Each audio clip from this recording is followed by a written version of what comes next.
আসসালামু আলাইকুম সবাইকে। আজকে নিয়ে আসলাম আলু ও পাবদা মাছের খুবই সুস্বাদু এক রেসিপি।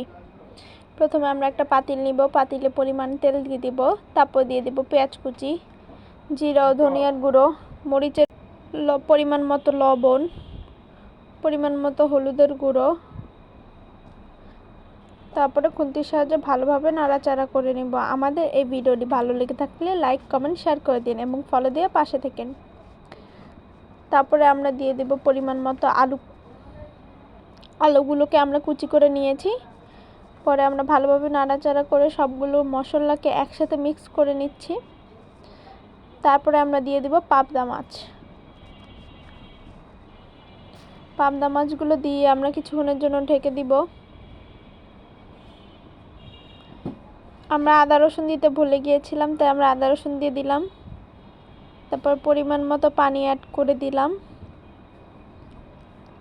তারপরে খুন্তির সাহায্যে ভালোভাবে নাড়াচাড়া করে নিলাম। তারপরে কিছুক্ষণের জন্য ঢেকে দিব। আমাদের মাছটা প্রায় হয়ে গিয়েছে। তারপরে আমরা দিয়ে দেব টমেটো কেচাপ। তারপরে আবার ঢেকে দেব। আমাদের মাছের ফাইনাল লুক কেমন এসেছে কমেন্টে জানাবেন। আল্লাহ হাফেজ।